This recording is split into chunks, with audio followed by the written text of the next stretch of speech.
Welcome to Economics and Beyond. I'm Rob Johnson, president of the Institute for New Economic Thinking. I'm here today with Alan Light, music journalist, author, and the host of Debatable in the afternoons, I think 5 days a week on Sirius XM. Welcome, Alan. Thank you, Rob. Happy to join you. And what time, Eastern time, your show is it 3 to 7? Is that the right window? It is almost right. 4 to 7 East Coast time weekdays on the Volume channel, Sirius XM 106. That's where you can find us. Well, that's good. Well, just for the sake of our audience, who largely are economic and political people, Alan's been one of my closest friends. Most people know I've worked a little bit in film, a lot in music, and I think I met you originally when you were at Vibe magazine, wasn't that right? Through Mark Satloff? Well, it was through Mark Satloff. I think we met when I was probably when I was still but in the process of leaving Spin magazine, and was Spin, working on right. launching. Was working on launching a magazine of my own called Tracks. Tracks. That Yeah. Mark Satloff, a mutual friend in the music business, thought you would be interested in, and we published that magazine for about a year and a half before my the perils of independent investment. Once I lost my lead investor on that was not was not around for a longer haul. But I'd worked in magazines for probably a dozen years before that, starting at Rolling Stone, where I interned and joined their staff. I left Rolling Stone to go and work on the launch of Vibe magazine, which I edited for about 4 years, and we grew sufficiently there that we were able to acquire Spin magazine, which I edited for 3 or 4 years. And then my last magazine venture was trying to get that magazine of my own out of the blocks. Since then, since closing that up, it's really been more about watching the magazine industry decay, and so moving into writing books, working on different projects, working on some films, and launching this show over on Sirius. Yeah, you had a two-part film, I believe, on HBO about Elvis Presley that you worked as a part of a team in creating. Wasn't that a year or so ago? And I saw it Correct. advertised That as was one of the free things on HBO that they're giving to everybody, even people who don't have membership, for yeah. the It was next couple of weeks. just about exactly a year ago. It was last spring that a film called The Searcher, two-part documentary about Elvis, that I was the writer on that project. That went up, and yes, I've seen it. People have told me it's being made available again, so hopefully people can chase that down as well. It was tremendous, uh, tremendously fun, tremendously ambitious project to try to do the Elvis Presley story, but I think we got to some of the things that we wanted to in that film. Yeah. No, and number of my listeners know that I worked closely with the independent creator Alan Elliott on the making of Amazing Grace, or the remaking, I guess, re-putting together and marketing. And it was you, another Alan, who put me together Yes, with Alan Elliott. I had met him years yeah, ago over the issue of Robert Randolph signing with me or signing with Warner. But we got together through your connection, and I got very immersed in that project. Tell me, it's Alan. yeah. Go ahead.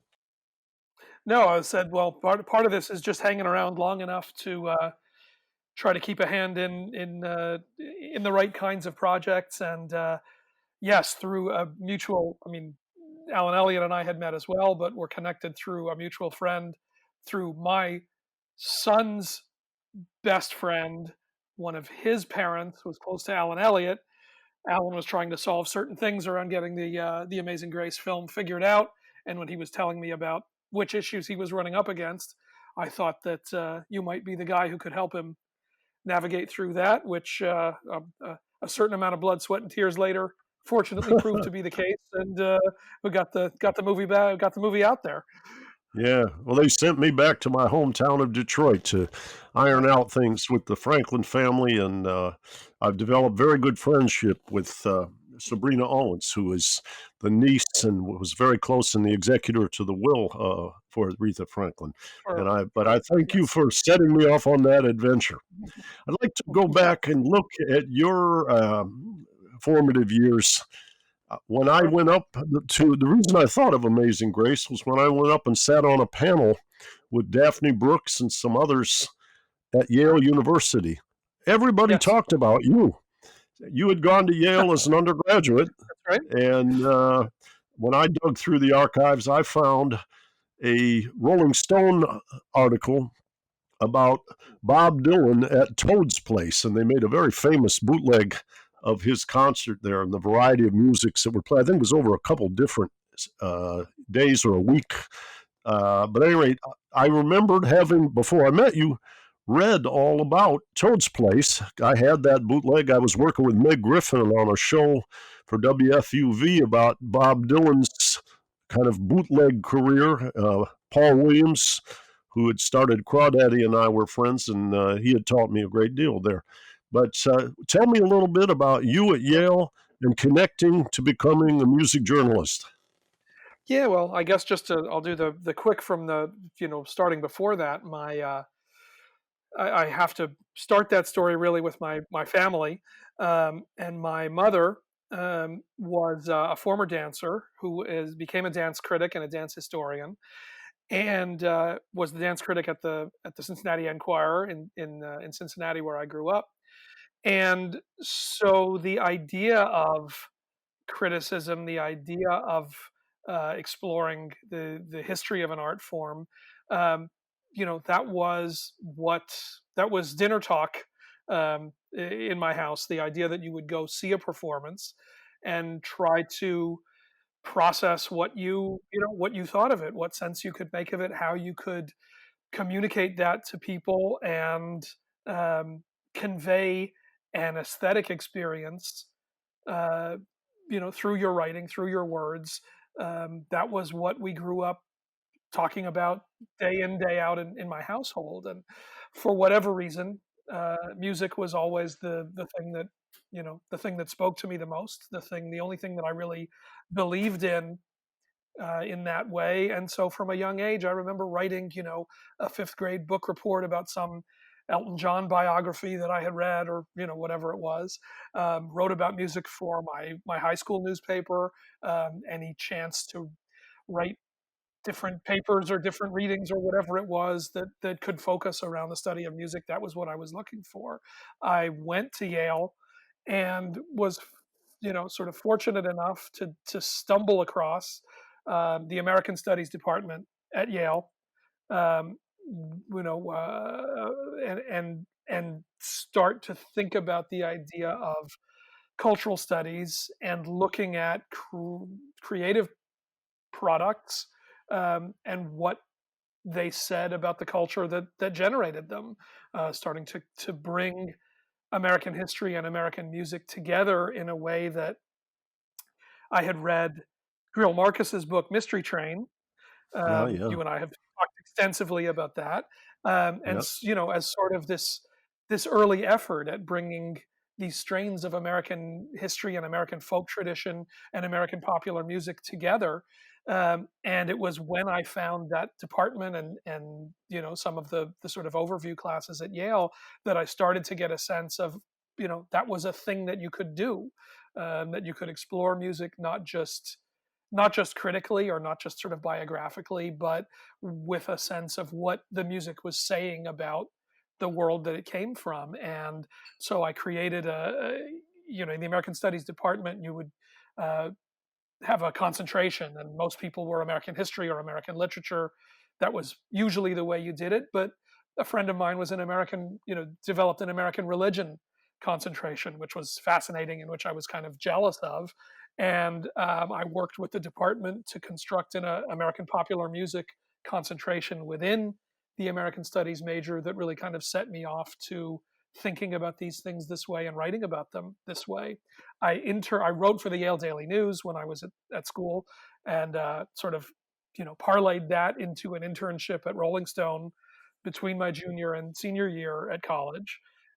Came back to work at Rolling Stone initially in the fact checking department, but starting to write, a little bit here and there, primarily writing about hip hop. This is now 1988, 89, 90. To me, the greatest years for what hip hop. I said it must have been like writing about, jazz in the 40s or rock and roll in the 60s, and um, able to immerse myself in that world and that universe. Um, and then literally kind of stumbled across this Bob Dylan show that he was playing at Toad's Place in New Haven, a block from where I had lived when I was in school there. Um, long story short, talked my way into a show that he, day of show, canceled all press from attending. He did this crazy 4 hour long set. He was taking requests. He was playing things he hadn't played for years. It was kind of an open rehearsal show. And I ended up being the only press in the room writing about that show for Rolling Stone. And that was kind of the moment that Jan Wenner said, hey, how did we get this? Sign that kid up, give him some more stuff to do. And that was kind of my break at the magazine that led to my writing career there. Well, Jan Winter had good taste in that moment, in my opinion. Turned out the to be a good call for all of us. Yeah, and then I know now frequently you write things for the New York Times. Uh, I often had worked with artists, as you know, like Dr. John and Ike Turner and PR people like Mark Satloff. And I'll say, Alan, that almost everybody I know, Jeff Rosen, Bob Dylan's manager, who I know very well, they all somehow were guarded about working with journalists and were very happy to let you in and explore with you because they thought you were brilliant and decent and illuminating.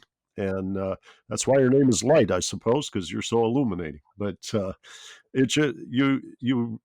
How'd I say? You have a tremendous gift. I mean, I loved your book on the song "Hallelujah" by Leonard Cohen, and you've written on Prince. There's so many different dimensions to how I say the luster that you've created, and it's nice now you have a daily radio show, so you can kind of be a little bit like those 40 jazz musicians, and well, you got your principles, you got to improvise around what comes flowing across the deck. How are you Yeah, enjoying? Are you enjoying that challenge? Is that an interesting? yeah, I think that the radio show's been really great, and it's obviously not news that the magazine business has collapsed, the print industry has collapsed, um, and that to want to continue to tell stories uh, in this universe has required a certain amount of shape shifting. Um, being open to different ideas, being open to different kinds of books, different kinds of things to pursue. And when I got a call, so about 3.5 years ago, we launched this channel that's called Volume, that's a talk channel about music. So it's like a sports talk channel or a politics channel, but it's all music stuff. And when I was approached with the idea of doing this and eventually co-hosting this show, I hadn't done radio since I was in high school, but I think that what we've learned is there are still music fans who really are looking for that community that music magazines used to provide, that local radio used to provide, and if this is something that can sort of fill that void in a different kind of a way, it's been really gratifying. The thing that's always, it is so easy to get so jaded, so cynical day in day out working in the music business and feel like it's not like it used to be, it doesn't mean what it used to mean to people, it's not as important. When you actually go out and talk to people, when I was writing the you mentioned the Hallelujah book, to go out and just talk to regular people about what that song means to them, how it figured into their lives, how at moments, funerals and weddings and new babies, this was a song that they turned to because it meant something so profound to them. That hasn't gone away. That doesn't go away. We hear it all the time on the radio show that that it is still that important. It fits in a different way into the matrix of what's out there in media, what's out there in culture, but there's still something that music does, something that you and I have talked about endlessly, that it still means to people that this is, if this is a way to plug into that, that's still an important thing. Yeah, I hear a lot of this as an interface between music and economics. I hear a lot of people, complaining now about what we might call secular religion of markets and economics, or they call it neoliberalism. And the idea that everything has been commodified and that the music content is subordinated to what I'll call crass commercial strategies, and that the art form has suffered. I know a wonderful scholar at Berkeley, Wendy Brown, wrote a book called Undoing the Demos about how politics and art and many aspects of life were being devastated.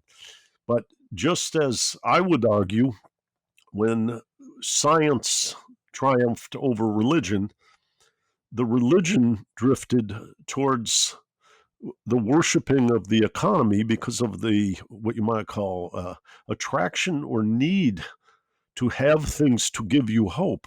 And the Mhm. language of poetry and the language of art, and particularly the language of music, convey some of those we might call transmission of feelings so much more powerfully than logical debate.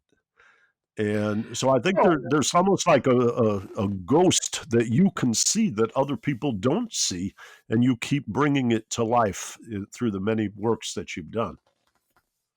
well, listen, I think that music.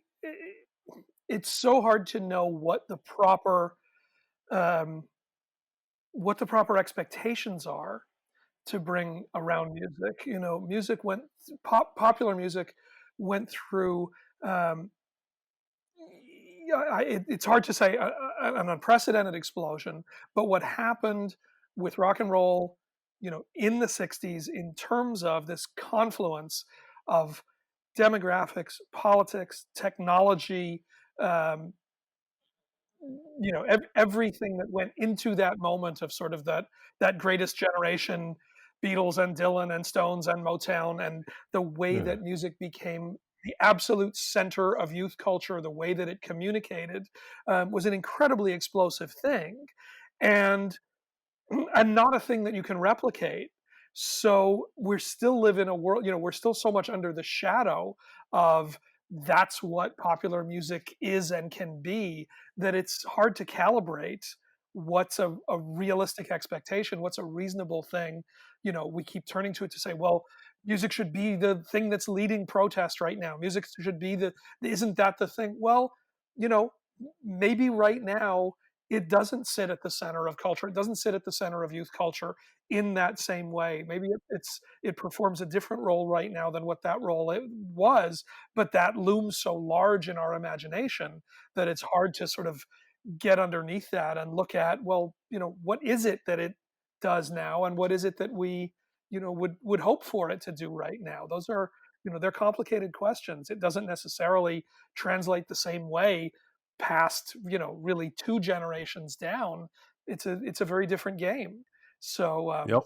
I think it's endlessly fascinating to continue to kind of dig into that and look at, what is it that it does, what is it that it can do, what are the ways that that surfaces, and to try to be as clear-eyed as you can when you look and talk about that.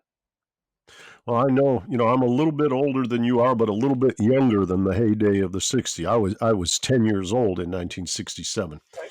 And but I remember, my kind of era was kind of that window of Elton John and Crosby, Stills and Nash and Young and Jethro Tull and so forth. But you could go to a party, you could meet someone, and you could decide by, if you will, talking about their record collection, if you guys were going to hit it off, or if you and Right. a young lady you wanted to date would connect. I mean, music was almost like fingerprints in those days, Well, and yeah, it doesn't I hold think, that. I mean, one thing that's really interesting right now, I think, in promising, and I think there's a lot of good that can come from this. Is I do think that we grew up at a time where there was something that was really tribal about your music affiliation. What you're saying. If you were a fan of this band or this genre, that meant you were part of a certain, you were part of a certain group. There were certain things you could assume about those people, and you know, I'm a fan of this stuff. I don't like that stuff. We listen to, you're a heavy metal fan. Uh, You're not interested in singer songwriters, or you're a punk fan. You don't want to know about pop music. And those were very strong identifiers, and they built these really strong yeah, subcultures. It clearly doesn't work. I mean, the more that we move to a streaming universe, the more that we move to kids who listen, by playlist, the less and less meaning those sort of genre distinctions hold. I think that right now a lot of kids listen to hip hop next to pop music, next to certain country songs that all show up on the same playlist, and that's all part of the music yeah, that they make. Musically, I think there's a lot that could be really exciting about that, because I think a lot of those rules of we do it this way, not that way, are clearly going away. That's clearly not the way that young people coming up making music are thinking about this stuff. Um, but now, because it's one, music is competing against social media, against gaming, against all of these other things that people, especially young people, do to fill their time. It's kind of like the identifier is you're somebody who cares about music. yeah, You yeah. know, It's a that's compartment the now. that's the compartment, that's the silo, not metal or punk or hip hop or whatever it is, but just, is music a thing that is important and central to you, or is it just sort of part of the landscape and you don't pay that much attention? That seems to be the divider. Yeah, yeah. I was actually reading a book this morning by Steve Turner called "Hungry for Heaven: Rock and Roll and the Search for Redemption," and there's a chapter in there about U2, where he talked about how confusing it was to have three of four members of U2, everybody but Adam Clayton, were devout Christians and rock and Right. rollers. And it was like, what's this guy Bono doing sounding like the Clash or the Sex Pistols, and then essentially preaching at the same time when young people were, what you might say, rebelling against the authoritarian and paternalistic nature of the church. And Right. but the deck was being scrambled at that point, and I don't know. I was a little older than the kind of the center of the U2 REM world. I was kind of moving into my professional life and out of my formative years, and so I've been going back to that because, as we'll talk about in the next few minutes, there was a kind of, I don't know what I'll call a pressure or a feeling like the music did not embody the kind of crisis that we're in, and I've been going fishing to listen for things that resonate with the kind of pressure, pain, and anxiety or uncertainty that we're all surrounded by at the moment. Well, I mean, and I think you and I have talked about it. I've certainly been thinking about U2 as well. I was fortunate enough I wrote it was a cover story for Spin with U2, where I was with them for the first shows that they played after September 11th, Ah, and traveled with them, through a handful of shows that they were playing, right in the immediate aftermath, about 3 or 4 weeks after September 11th, and was this it where they was had the unlike. scrolls of the people who Well, had the passed fir- away? Or was that it was before that even? no, it was before that. The first time that they did that was when they came and played at Madison Square Garden in late Exactly. October. I So was there. Yeah. that was yeah. So I was with them before that. They hadn't yet added that. They hadn't done the names scrolling down yet, and it was so extraordinary to be with them and watch them working through every second of what do people need from us now? What do they want from us now? What are they showing up at these shows looking for? And it was really watching them break down every gesture, um, you know, every way that show was constructed. I've never seen anything like that. And literally being with them, watching them from the side of the stage. Um, I think the first show that I said that I met up with them in Toronto. They were based out of Toronto, but the first show that I went was in Montreal. So flying with them to the Montreal date, watching from the side of the stage. Show ends. We run into the cars, do the police security, escort back to their plane, get on the plane, sitting on the plane. Bono runs on, he sits down next to me, and the first thing he says is like, okay, what didn't work? What do we need to fix? And Wow. Wow. that was the level of attune, that was how attuned to it. And I remember I said, like, listen, these shows are amazing. What do you want me to tell you? And he's like, no, is there anything that you feel like? And I said, listen, I remember this. I said, I love the song Mysterious Ways, but it's kind of in a funny place in the momentum. Like there's a thing that you're sort of building there for the sort of bigger community songs. And then you sort of break to this, this kind of dark love song and then go someplace else. And I love the song, but maybe that could be someplace else. And he thought about that and he's like, okay, yeah, I can see that. And by the next show, that song was out. Like that Wow. was, Wow. he was Yeah, so he open. listened. No, That's and interesting. they were thinking through. So by the time they got here to the, for the Madison Square Garden shows, everything was firing. I mean, you remember those I've never felt the emotion of a rock show Ooh. quite like that. And then they added, the names, which then everybody saw, when they played the Super Bowl a couple months later and ran the Yeah. names of Yeah. all of the victims. That's the hypersensitivity of that was not, just unbelievable. And starting, and thinking about, well, is there going to be, can there be someone who responds to or kind of signifies the moment that we're in now, in the way that those guys were able to do it at that time? I don't know, because that was about reacting to something. Yeah. That was, Yeah. okay, this event happened. We're going to respond to it. We can read what people are feeling and try to navigate around that. I don't know that we're going to have that moment where we can put a pin in this and say, okay, here's what it is that we need to speak to. Here's what it is that we need to address. When it's something that we're just all swimming in together for this protracted period. Yeah. Well, they hadn't put out an album by 9/11. I think their previous album, All That You Can't Leave Behind, was a little bit over a year old.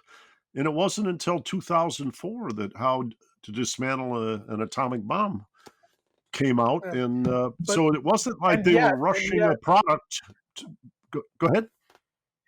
No, not at all. And yet there was something about what All That You Can't Leave Behind. Some of those songs, Walk On, Yeah. even Beautiful Day, there Yeah. was something that did, resonate in that moment, that did feel appropriate. Something about their project, their whatever it was, the communal experience of their audience, that that it did, even if it was stuff that had been out for, as you said, 6 to 8 months before, it felt like what people were looking for. It was almost a premonition. Yeah. but but I think that's in part because the kind of what I'll call spiritual tone of their music.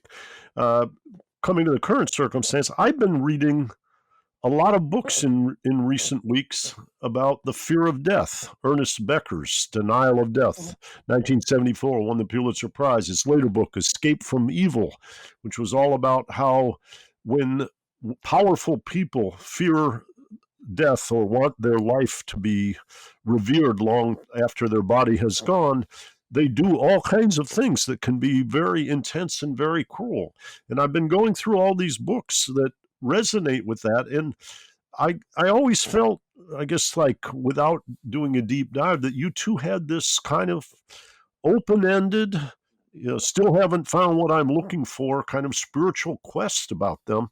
And that resonated with the startled audience after 9/11, which Right. I remember being in New York and being very frightened. I was driving down the West Side Highway when those planes went into the World Trade Center and Right. turned around at about 43rd Street and got out of there.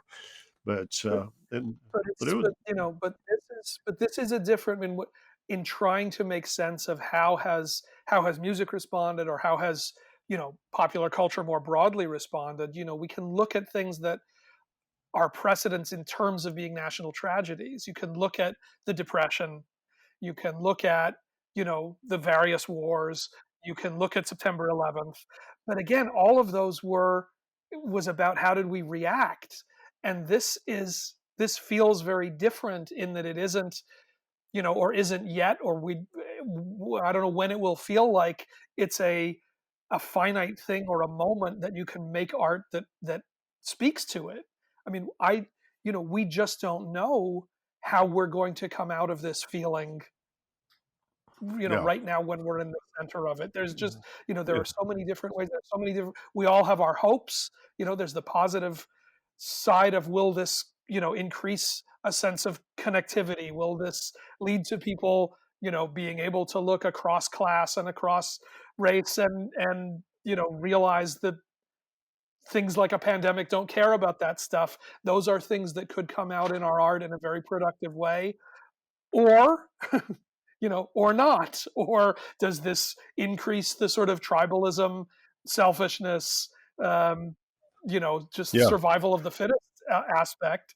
And what would be the music that would either express that or have to respond to that? And I can't even imagine it right now.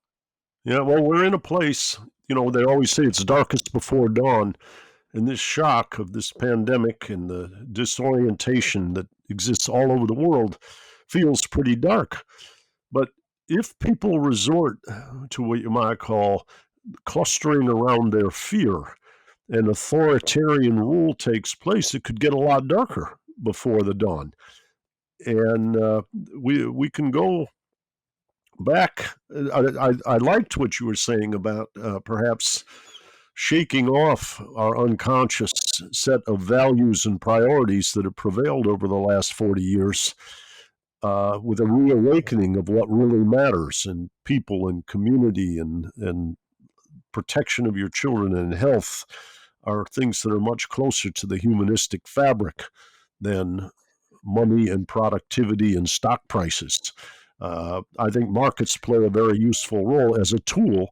I don't think markets are very good as a deity. I don't think they are sacred. And right now, Well, right now, there's just a lot of things that are being shaken up, and we don't know how it's all going to settle down. We don't know we have a return to order. And how does an artist reflect that uncertainty? yeah, and the last book that I wrote, the last book that I had come out was a book about Johnny Cash, and I worked with the estate wanted to do a book with a lot of photos from his archives and his memorabilia, his guitars and things that he had. And so I wrote sort of an overview biography of Johnny Cash that went around that.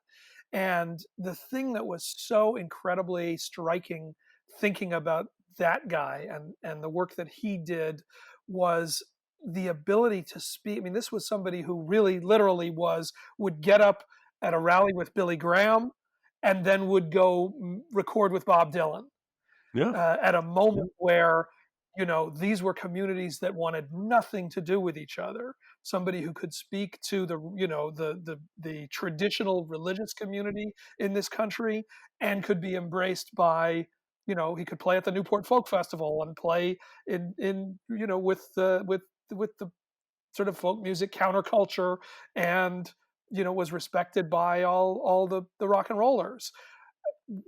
Who is the kind of, it feels like it's going to require those kinds of figures to try to lead us out of this, because the obviously the thing that we're going through right now is that really does affect everybody. What is yes. going to be, is there something that can convey that? Is there something that can reach across and connect connect communities, connect audiences in that way that somebody like, a Johnny Cash was able to do? Or are we simply so stratified, so fragmented, that making those giant leaps like that, it's so difficult to think about what are the kind of things, what are the kind of artists, who are the kind of figures who would be able to do that now. Well, I think this notion of what an artist is, we've talked about this before, but that Netflix film, Tricky Dick and the Man in Black, where Right. it looked like the Nixon White House was going to bring him in and he'd get a pat on the head from the President of the United States and some visibility, etc. And he walked in there and he did not play the role that they wanted him to Right. play. And he put it to them. And in my opinion, he enhanced, he's already in the pantheon, but he took himself even higher. And it's that kind of integrity that draws people to artists if they can exhibit it in these very, very difficult and treacherous times. And boy, Johnny Listen, Cash, that's a good example. absolutely, and the bravery of, talk about somebody who was so purely himself, somebody who was unafraid to show his flaw. He felt it was important to show his flaws and his weaknesses because he felt that was important for his faith. That he not pretend to be uh, grander than he was. Somebody who wouldn't condescend to his audience or in any way sort of do the things that would be expected of him in a moment like that, where you mentioned, where he's invited to the Nixon, into the Nixon White House, but they want him to play Okie from Muskogee, Yeah, and they wanted him to play this song that had been a country hit about, welfare queens and sort of the stereotype of yeah, people ripping off the welfare system. And he's like, I'll come, but yeah, I didn't write those songs. I'm going to play the songs that are the things that I want to do. And he was able to do that and walk away still commanding respect from from both sides of the aisle that way.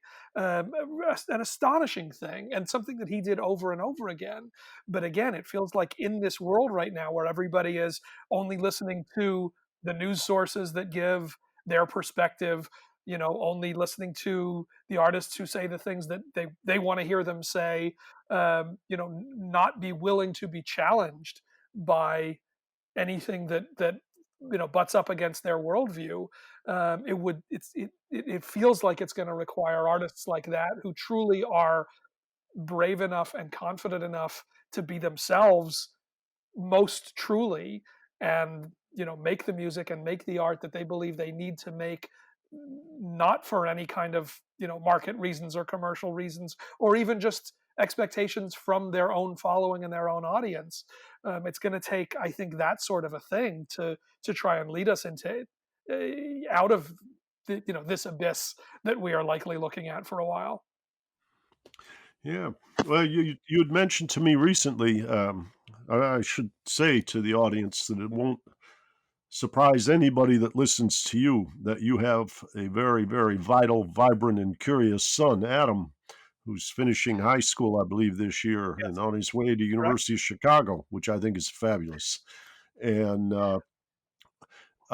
he was studying in recent weeks or recent days. Neil Young is what you said, and He's I a always think very, of Neil very as one of Neil stands out as another person at times who really rises to the occasion.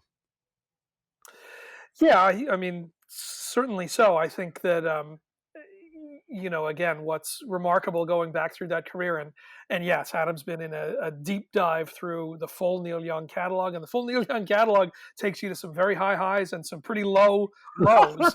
Uh, Yeah, the great yeah, ones, yeah, the Neil Youngs and the Bob Dylans and Prince, who I have an obsession with, wrote a book about, did a lot of work with. What stands out is the fearlessness.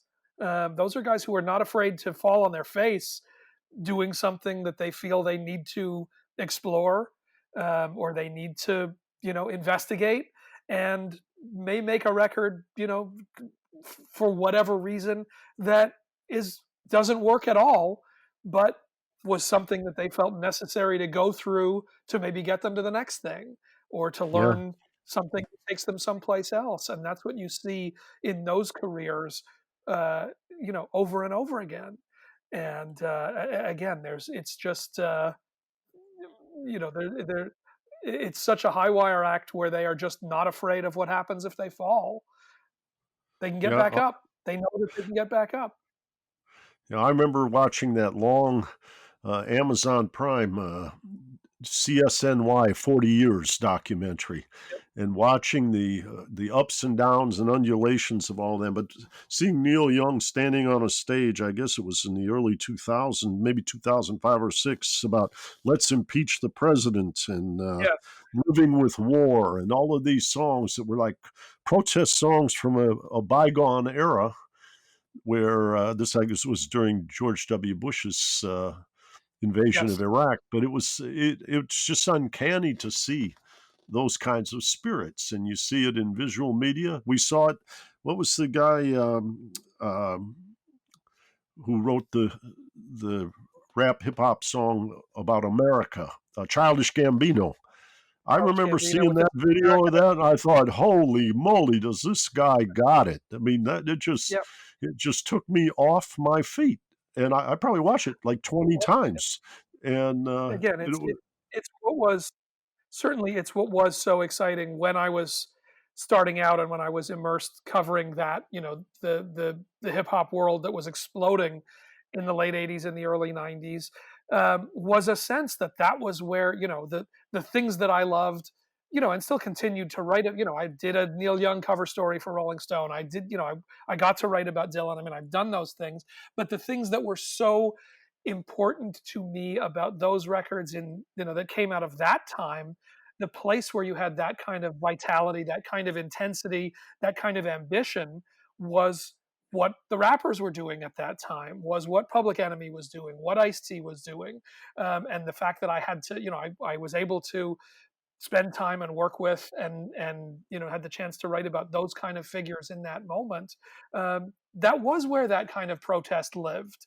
Everybody said that it went away. Everybody said, oh, there's not protest music anymore. There was plenty of protest music anymore. It just looked and sounded very different than yeah, the folk singer with the guitar protest music that had defined the generation before that. And certainly figures like Childish Gambino, Kendrick Lamar, those guys now are where that flame does continue to burn. But in a different place, in the culture, than where those rock and rollers had been holding it. well, I remember when Grandmaster Flash and the Furious Five, The Message, and New York, New York. I just thought Yep. those things. And then I was levitated then, and just by the intensity that they brought to bear. In the Yeah. current circumstance, I worry that intensity can be frightening. Like you said, we're in this kind of ethereal place that people don't know where we're going. One of the bands that I've been like recalling from earlier attraction to their thoughts and sounds is Enigma, and their album Cross of Changes. The Return to Innocence is one of my favorite songs. The Eyes of Truth, and these are kind of more mystical tracks again. Yeah. And it's not like in my spirit I feel like I know where I want to go, and darn it, we're just not getting there. It's that it's wide open right now. It's an open system, Yeah. and I think that's right, and I think that it may be that that solace, um, and introspection. Um, we're all stuck at home alone, you know, alone or just with our loved ones for the foreseeable future. Stuff that gets us focused. Music that enables us to drill down on some of our thinking and our priorities. That may be what's more important right now than music that's a call to action. As you said, I don't know what a call to action exactly looks like right now. Maybe as we're moving closer to election season, there'll be some clarity to that. Maybe once we're able to emerge from our households and gather, that'll be possible. But everything that we're talking about, certainly everything that we're talking about, just within the music industry, within the practicalities of what happens in the music world, even when we're able to leave our houses again. We just have no idea what is a touring musician's life going to look like in in the fall. Everybody's saying, "Oh, we'll delay our tour to the fall. By then we should be able to go out again." Well, which venues are going to be able to survive having their doors closed for months? Which nightclubs are going to be able to actually reopen? What are you rescheduling your tour into? We don't know the answer to that. And in the meantime, again, this could be an exciting development if people get more used to watching all these live streams, watching all of these concerts from home, watching through your screen, all the things that people are trying to do to keep performing right now. Well, that technology has been out there for a while, and there's been kind of this simmering sense of concerts have gotten so expensive, people can only go hear live music, for very special occasions a couple of times a year because it's $200 to buy a ticket to go see a big rock band at a hockey rink. Maybe we're going to see a shift where much more live music is something that we're going to stay home and watch people beam out to us instead of us going out to see. Right. Well, that may mean more access to a lot more stuff, but engaged in a very different way. We've seen Well, a lot of it's like growth, a lot of people. Netflix and Hulu versus the movie theater. Well, it's that, but And it's also people have been experimenting a lot more with, live music through virtual reality. Maybe yeah, there are going yeah, to be yeah, more ways for us to go see shows together, but not be in the same place together. But our friends are all there, and we're still able to hang out. Those kinds of models. There's a lot of different things that are being worked on, and these aren't futuristic 5 years down the road. These are things that exist that yeah, people were playing around with that really may affect what our experience of live music looks like moving forward. yeah, yeah. Well, I don't really know what is coming, and I don't know what is even the right music right now. But I will recommend to our listeners. I do have a favorite book for this time, and it's called "When Things Fall Apart: Heart Advice for Difficult Times." And it's by a Buddhist nun named Pema Chodron, and it's really about how to keep your heart open, how to keep exploring, how not to, what you might call, harden yourself with fear. And I am told by a friend of mine who's a Benedictine monk named Lawrence Freeman that Confucius once said that for a supple and a deep mind, one must listen to 4 hours of music every day as a way of keeping that heart open. But I think Pema Chodron is the thing that's, how do they say, her work when things fall apart has caught fire with me. I've listened to it on an Audible book and read it both. And but there's so many, how do I say, I don't know. There's so many angles. I think lots of poetry. I've heard people reciting the Second Coming, Yeats' poem. So many times recently that it's obviously resonating with the center cannot hold uh, thing. But Well, you and I mean, going back to going back into speaking of speaking of monks and speaking of poetry, you and I talked about going back to Leonard Cohen, yeah, and certainly some of his songs that have a whole lot to say about what's going on in our universe. There are always there's seemingly bottomless riches to go back and listen to the stuff that guy was writing. oh yeah. Well, I watched the bailout bill pass, and I had to listen to Everybody Knows. Yes, Everybody knows the dice are loaded. Everybody knows the good guys the lost. good's Yeah. lost. Yeah. At any rate, I think he had a rather intense song called "The Future" that you turned me on to as well, which was kind of a chaotic and anxious uh, set of thoughts. Written partly as a response to the the LA riots, which he Mhm. could see from his house when they happened. But obviously, partly in response to everything that led up to the riots in the early '90s, and the sort of um, ways that society was riven at that time are things that continue to land right now. But but as you say, so do some of the more some of the more ethereal, some of the more spiritual things that he was writing. I have to keep track. I make a point of almost every day trying to just track: is there some new way, something that somebody did with Hallelujah that day somewhere in the world? Because I wrote this book about the journey of that song and the way that it came to uh, become this modern standard, this global anthem, and in all of these different ways, as a song of mourning, as a song of triumph, as a song of celebration, and as a song of perseverance, and all of the different things that people turn to Hallelujah and are able to find. And literally almost every day, if I put it in my news feed, something comes up of people singing it from the balconies in Italy. Yeah, Somebody yeah. who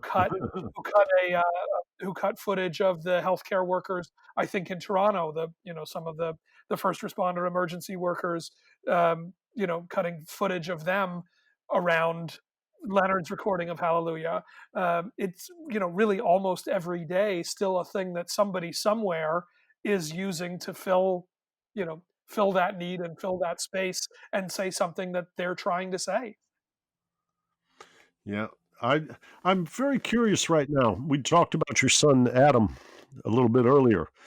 Another Rolling Stone writer, another person who I believe, like yourself, grew up in Cincinnati, Ohio, was my Indeed. friend, the late William Grider. And Bill was near the end of his life. He was creating a website, and the first posting on the website is where he said that he trusted in the vision of young people. And increasingly through his life, he relied more on young people. And he said in the post, I believe that is because young people see what is needed and they haven't yet been conditioned by what is feasible.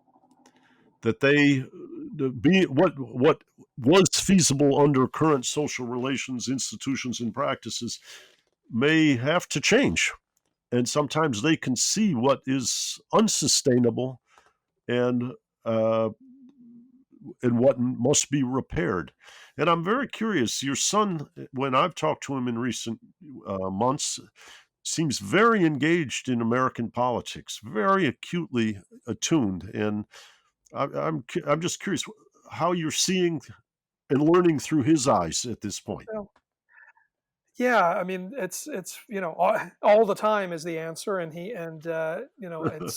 it's certainly impressive how much he remains dialed in, and certainly the upside of there's many things we can complain about a post-internet world and a social media world and everything else, but the ability to have all of this information and all of these resources this easily at hand, it there are benefits to that, and yeah, certainly I think that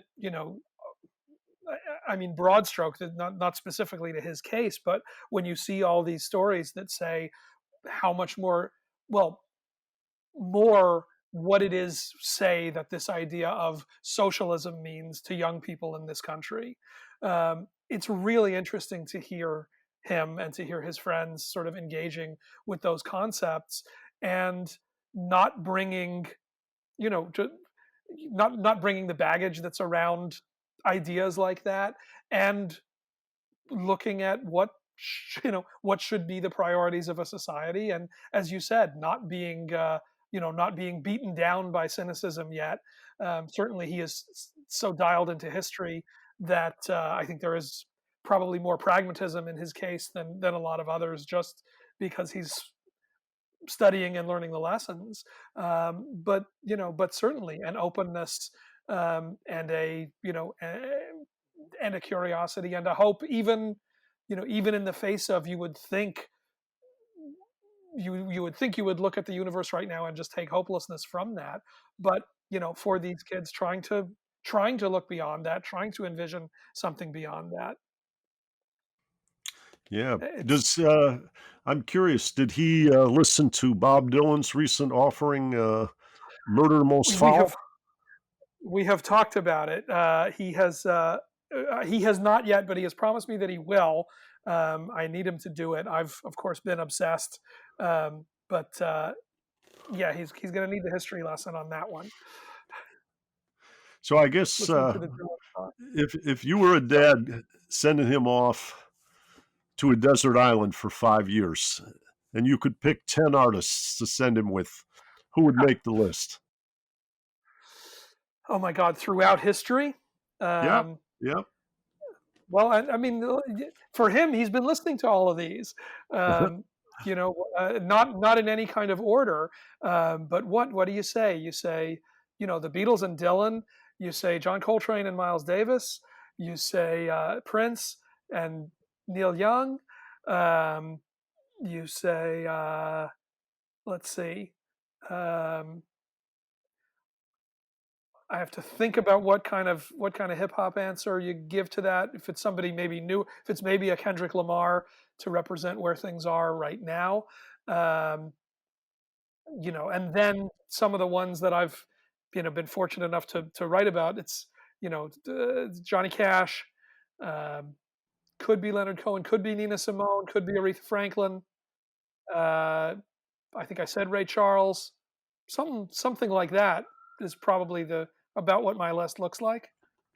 Yeah, that's pretty good. I might throw in a little Mozart and Beethoven and Bach just Okay, to sure. ground us earlier. But how do I say, we sort of picked up the line, and then I guess I might throw a little Howlin' Wolf, Robert Johnson, and Yes. Muddy Yeah, Waters you can. at you too. But there's a tremendous amount of, and you alluded to this earlier. There's a tremendous amount of interaction between history and society and the music that results. And then it feeds back in the other way, in the way in which music propels people, gives them spirit, gives them courage, and helps to redirect society. I know James Cone, the late theologian, who Yes. I encountered quite frequently. When I made a record with Ike Turner, it was called Here and Now, because he wrote a book called Spirituals and the Blues. And in that book, I it said the spirituals are when you're in chains and you're thinking about the afterlife, but the blues are when you're allegedly free in the Jim Crow era, but you are not free, and you defy in code in the here and now.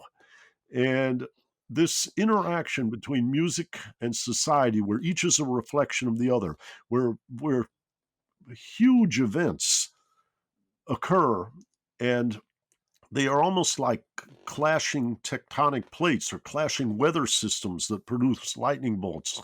It's fascinating. And I got on this riff because as I was thinking about Dylan and your son, I think in addition to listening to that song, he should read Chronicles, Volume 1, with his interest in history and how Bob yes. describes the language in the newspapers during the Civil War.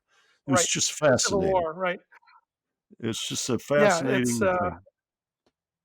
well, obviously, it's we know it's an obsession for Dylan, and we know how that's especially in.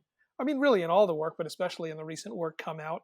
It's funny. I literally just picked up the Spirituals and the Blues, James Cone's book about 2 days ago, looking for something. Uh, so I know exactly what it is that you're dialing into. Um, Yeah. but again, we'll see. I don't. I mean, certainly there's always a role. There's always a place. Again, music, whatever it is, art comes out of the culture, the universe, the society that it is generated in whether that is in ways that are explicit, whether it is in ways that literally lay down things that are coming from that moment, or whether it's just what the mood, the spirit, the ideas, the feelings in the air are at that time. And when we talk about, as I said earlier, when we talk about the Dylans, when we talk about that, the the role that defined this protest music, this social criticism in music.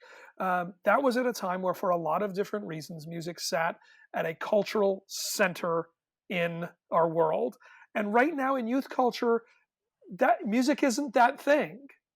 Social That's media right. is that thing. Some version of the internet. If somebody's going to lead that kind of movement, that I don't think is something that's going to come from musicians. I don't think that they hold that place right now. I think it's some sort of, you know, it sounds ridiculous, but the influencers, the YouTube stars, whatever it is, the people who have the imagination of, the primary imagination of young people, wherever it is that lives, that's where that is going to come from. And, music sits in a different place in the world, and that's okay. Time, things march on. The technology always determines the way that these things get disseminated. That isn't a bad thing or a degradation. It's an evolution. And so, we need to sort of be looking at how do these things sit next to each other, and then how do they sit within the broader canvas. Yes. Well, let me. I'll add. I haven't put my 10 books together to go with your 10 pieces of music, but there are a couple that I would emphasize. One, going back to James Cone, is called "The Cross and the Lynching Tree." It is my favorite book on social science. I know it's number one on my list, whatever follows. I also like Jamie Howson's book, "God's Mind in That Music," which is about the music of John Coltrane, who I think is an extraordinary person to Yeah. study. I had mentioned Chronicles, but I guess, it's funny running something like iNet.